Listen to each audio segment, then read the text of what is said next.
my stupidity thinking that I could beat a man. I went into the back alley while I was serving and I fought the line cook. He dropped me 3 times. I got dropped. I popped right back up. I went at him again. He dropped me again. I had my eye swollen shut for 3 days and 11 stitches in my eye. I thought that I could fight a man. I don't have any ego to be like, I could beat a man. Learned my lesson. I don't want anything to do with fighting dudes. I actually was in my head of being like, no, I'm a pro fighter. I can fight this guy and I'm gonna beat him. Juliana, he's 6'3", you're 5'6". Like, take that into account, or like trying to like bob and weave your way in there to like get him down. All I gotta do is get in close and take him down, and then I'll choke him. I couldn't even do that because the second that I tried to enter, I was getting dropped. I got fired and he got to keep his job. There was a guy that was watching the whole time and he didn't even stop it.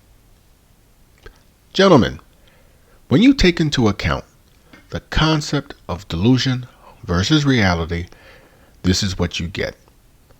This young lady at 5 feet tall and 6 inches thought she, because she was a UFC fighter, could take on a man who is 6 feet and 3 inches tall. Now, a certain amount of training is important and goes a long way, but you cannot overcome the realities of a larger frame, more muscles, bigger and stronger heart, which pumps more blood through the bloodstream, and the biomechanics of being a man, which is physically and in general stronger than a woman. Hollywood notwithstanding, when placed on an equal footing, such as a boxing match or something like that, most women will end up the way this woman ended up.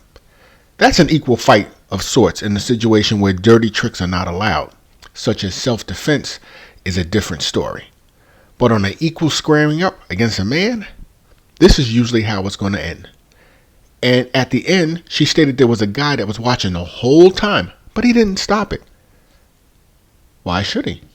You asked that man to go outside, you initiated a physical contact with that man, and just because you got dropped 3 times and was on the receiving end of an ass whipping, why should somebody stop what you initiated?